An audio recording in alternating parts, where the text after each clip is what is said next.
Hi everyone, welcome to the fourth and final doubt clearing session for the course NPTEL course Bioreactors. I hope I'm audible to everyone, right? Yes, ma'am. All right, thank you so much. Okay, so this will be our last doubt clearing session because all the modules are now finished and you won't have any other doubt clearing session after this. After this, if you have opted for the exam, you will be able to write that exam, which is on September, right? So, for those of you who are joining us for the first time, I'll just explain how the session usually goes. So, I'll be clearing, I have prepared a few questions and I will be solving them for you. They can be MCQ type or they can be problem type, right? And they will help you solve your assignment, right? The assignment number 4. So, in this session, I'll only be dealing with the fourth module and the fourth assignment related questions. For others, you can go to the YouTube channel that is mentioned in the discussion forum and all the other videos I have uploaded there. All right. So, I will be recording this session also, and this will also go onto the YouTube page for this particular NPTEL course. All right. So, I will start by sharing my PPT.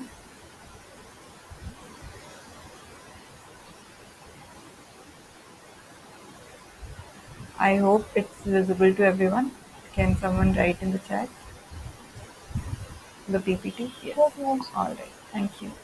Okay. So before I begin with the questions, I'll just briefly tell you what all the topics were for this week. So in this week's module 4, you learned about shear stress, about how to scale up and scale down processes and why it's required, the stoichiometry of the reactions that are involved in bioprocesses, the degree of reductance, the status of the culture, and the metabolic flux analysis. All these you can use for your bioprocess cultures, right?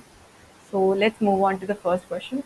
Please stop me in case you have not understood the question or the answer that I'm telling you, or if you have any doubts, you can also write it in the chat box. All right. So the first question is um, shear stress in a bioreactor is due to aeration and agitation, and it is because of A, the presence of oxygen in the airstream, B, the velocity gradients created during aeration and agitation, C, temperature gradients created during aeration and agitation, and D, the presence of cells in the medium. So, what do you think the correct answer for this question is? You can just write the answer in the chat box.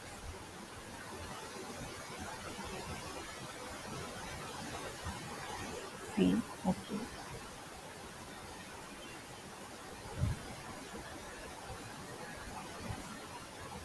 B, all right, C,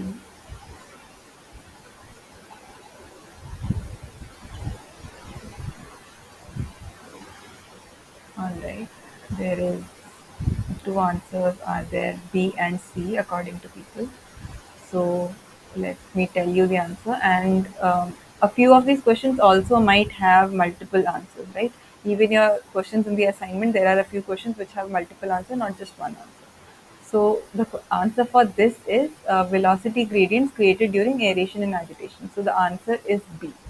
It's not presence of oxygen in this airstream or presence of cell in the media, and it's not the temperature gradient created during aeration and agitation. If you remember, sir giving the example of dough of roti, right? Roti dough, and what happens when you press it? That is what the velocity gradients do to cells, which is called the shear stress, and it happens due to aeration and agitation, right? So if you don't have any doubts with the question, if you do have any doubts, you can just write it in the chat box. I'll just move on to the next question. So the question number 2 is, which of the following is an or are operational parameters useful in scaling up? So the options are A, constant impeller tip speed, B, constant volumetric mass transfer coefficient, C, ratio of height of the liquid to the diameter of the tank, and D, ratio of the baffle thickness to the diameter of the tank. So what do you think the answer is?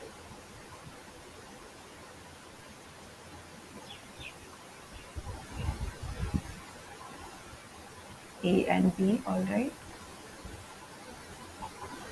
Anyone else has any other answer?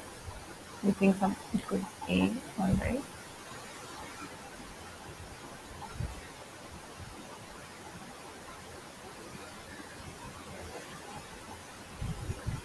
all right.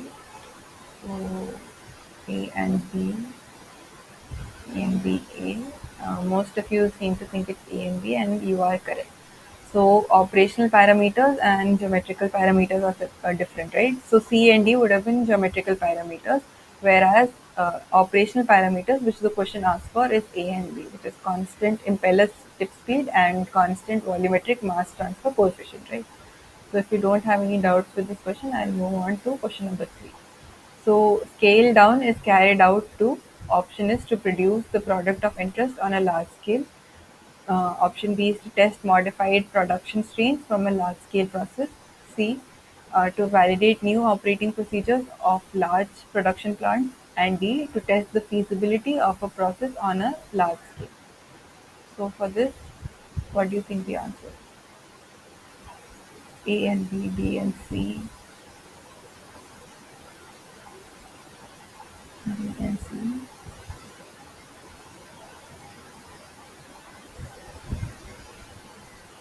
B and C.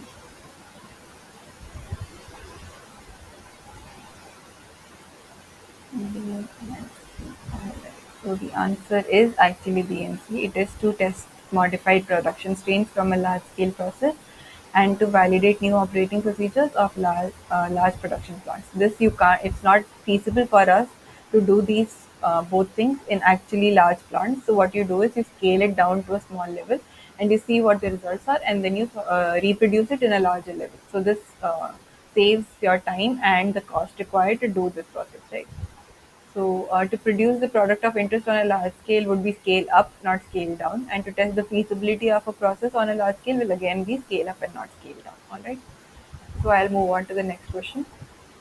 So, question number 4 is find the degree of reduction of glucose, which is C6H12O6. So, options are A24, B6, C8, and D10.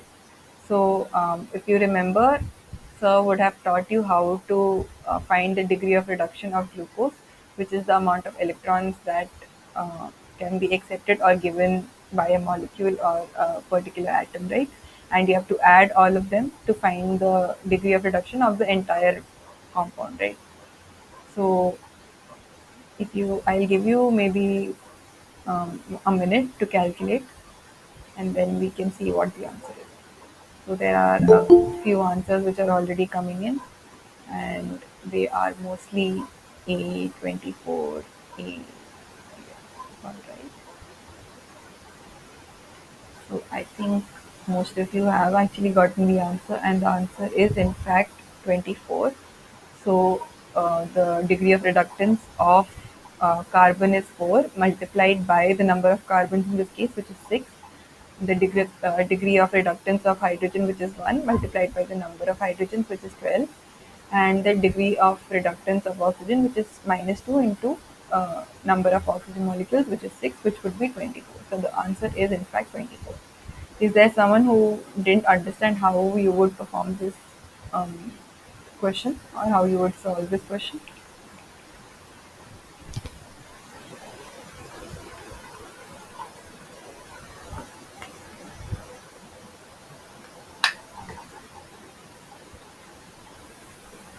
I am assuming no, since I don't see it in the chat.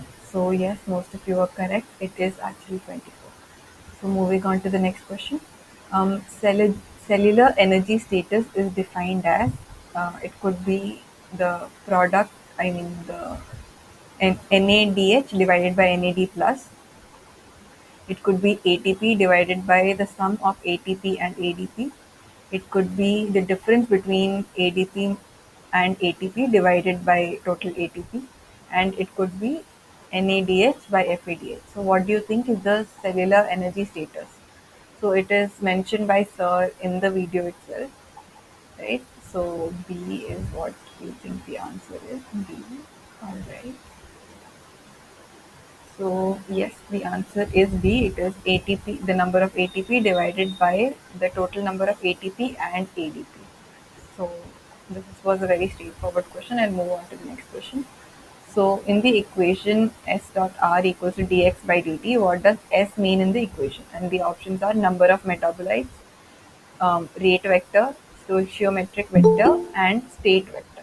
So this is also a very straightforward question which was mentioned in the videos. So what do you think the answer is? Alright, B, C, D, rate vector. Alright. So what they're asking for is what does S mean in this equation? Alright. So there's a difference between opinion in everyone, I see. So the answer is stoichiometric matrix, right? So S is the stoichiometric matrix and R is the rate vector, right? So in this case, the correct answer is C. So all of those who guessed C would have gotten this right. So I'll move on to the next question. Question number 7. Okay. Choose the correct stoichiometric matrix S in S dot the matrix Rho R1 R2 equals to d by dt matrix SO SI A and B, representing the reaction shown below, in which SO, which is outside the cell, is converted to SI inside the cell in a rate of R equals R naught, right? And Fi is converted to A and B in the rate R1 and R2, uh, right? And what you have to find is the correct stoichiometric matrix, which is this. Okay. So these are the options given to you. Can you guess what the answer is?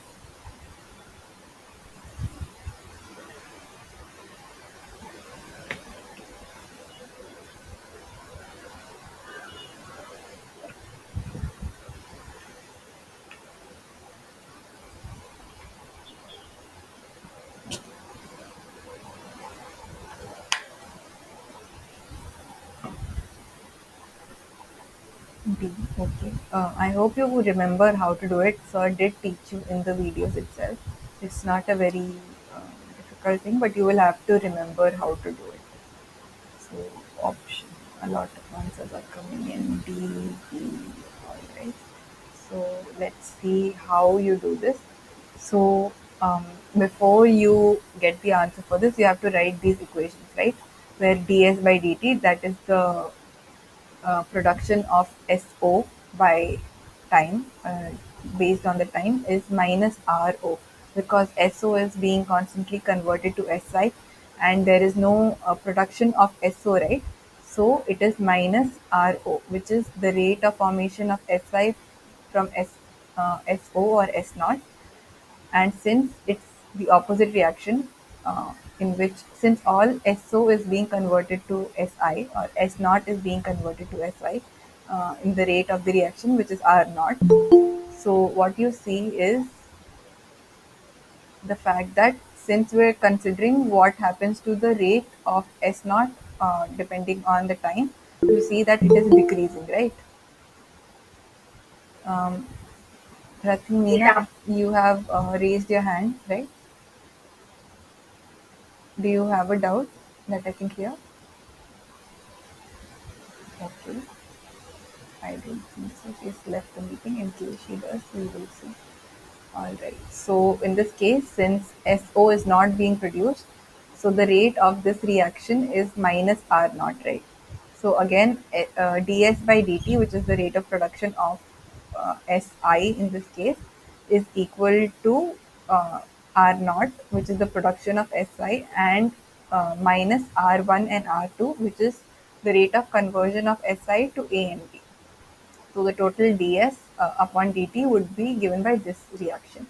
The rate of production of A would be given by dA by dt, which is equal to positive R1, which is the rate of formation of A, and the rate of production of dB by dt would be plus R2, which is the rate of formation of B from Si, right? So you have to have all these formulas ready, and what you do is you make matrices like this. So the number of rows will be equal to the number of metabolites, which is S naught, S, A, and B.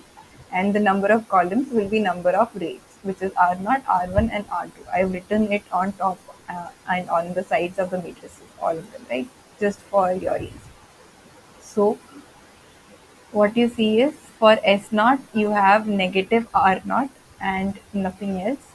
So as you can see, which options have that option, right? So C and B both have -100, like you can see here. Then you move on to S, which you can see is plus R naught minus R1 and minus R2. So it will be plus 1, minus 1, and minus 1. So where do you see that option? You see it in option B. Uh, Again, so in A you see plus R1 and in B you see plus R2. So everything that is correct is in option B. So the correct answer is option B. I hope you got that right. Does anyone have a doubt in this? Did you understand how to do this? If you understood, can you write yes in the chat box? Or if you have a doubt, or you want me, if you want me to repeat, you can also write that in the chat box. Alright. Okay. So in case you get this sort of question in your assignment or in your test, this is how you solve it. Okay, moving on to the next question. So consider the following reaction under limited oxygen conditions, producing ethanol by the equation, given by the equation, right? So this is the equation, and you have to determine the biomass yield coefficient. You have to choose the answer which is closest to the answer that you are getting. So I'll give you maybe a minute to try and solve this. Let's see if you're able to get the answer. Then we'll discuss how to do this.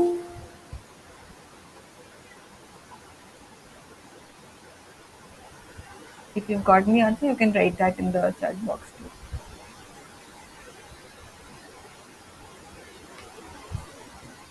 Okay. Sundar says A. Alright. C. C. Alright.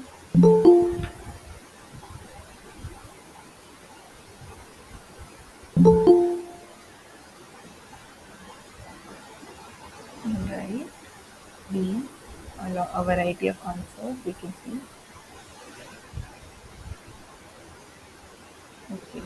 So maybe I'll move on to how this is done, right? So you know how to determine the biomass yield coefficient, right? So the yield coefficient for biomass will be dependent, will have this formula, right? So y x by s is the yield coefficient of biomass, which is the molecular weight of the biomass divided by the molecular weight of glucose, which is the substrate, right? Into 0.8, because as you see here, the biomass that you can see here, CH 1.8, O 0.5, and N 0.20, that is the biomass that is being produced, right? It has a coefficient, stoichiometric coefficient of 0.8, right? So that is why you're multiplying it by 0.8. So what you get is the molecular weight of the biomass. If you calculate, it comes to 24.6, and the molecular weight of glucose is 180 into 0.8, and the answer you get is 0.199 gram by gram, right? And that is the answer. So A is the correct answer for this. Okay. Did everyone understand how to solve this? Excuse me, ma'am. Yeah, Ma'am, are you able to hear me? yeah, I'm able to hear you. Ma'am, in the earlier questions where we calculated the degree of reduction for glucose, Yes. ma'am, it is for per gram of glucose, right? Because 26 carbon atoms, so we have to get answer should be 4 instead of 24. So yes, that is also one way to solve this. But Sir did not mention per gram in his PPT, so that is why I have written 24 instead of 4. If you had Okay. got, yeah, so if it was per grams, there are two ways to solve this. So if you see a lot of them online, the formulas they say per gram of glucose. So you would have divided it by 6 and you would have gotten 4. Okay, but in this case, Sir, he when he is teaching this in the videos, so he doesn't mention dividing by per gram of glucose for any of this.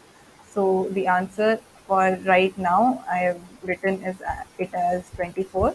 But if the option is there's an option of 4, you can check that as the correct answer too.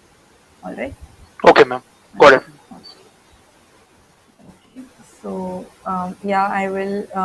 Subhashri, I did give you the link for the PPT last time. It's the same link. I hope you have it.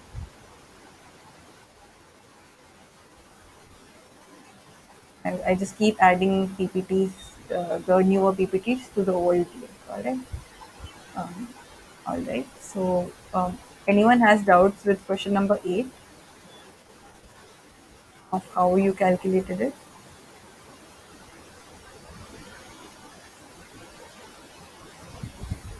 All right. Okay. Then I will move on. Okay. So the answer was A, right? 0.109 gram by gram. So question number 9. In the same reaction as above, find the yield of ethanol from glucose. So in this case, instead of the biomass yield, you have to find the yield of ethanol. And it's a similar process, right? So this time, can you calculate it yourself and write the answer in the chat box? I'll wait for a minute.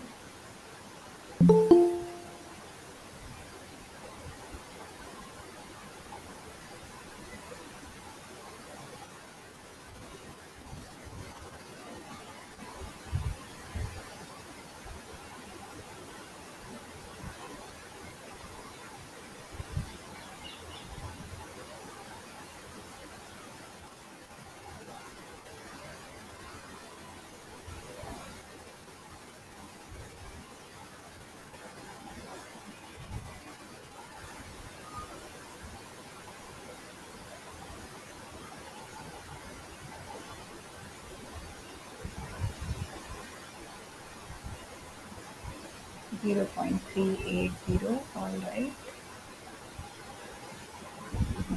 All right.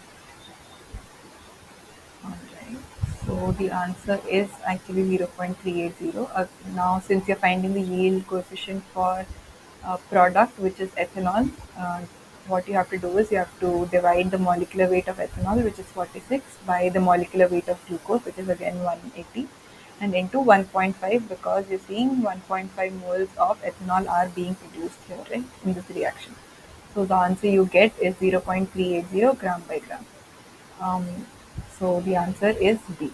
So this is the last question for today. So you have to write the split ratio for the desired product X in the metabolic pathway shown below. So the respective fluxes involved in the metabolism of the metabolite M are indicated by J1, J2 and J3. Okay. So what do you think is the split ratio? This is also a very straightforward question. There's just one answer for this.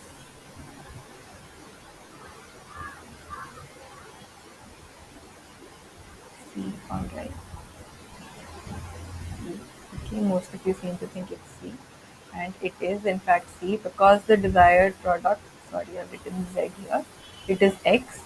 So what happens is, since your desired product is X, so and the rate of formation of X from M is J1, so what you have to do is divide J1 by the sum of all the rate reactions, that is J1, J2 and J3. So that would be the correct answer. So C is in fact the correct answer. Alright.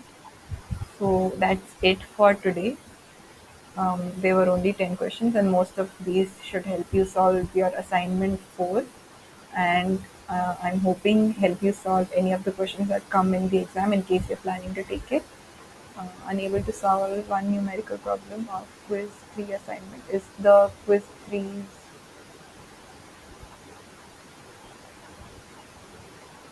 is the deadline for quiz 3 over?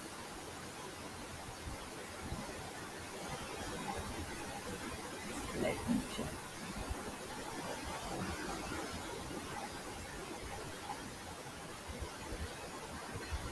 Since yes, the deadline for quiz 3 is over. So what question is it? Let's see if I can help you solve it. Capacity. My answer came out to be wrong. Okay. Just one second.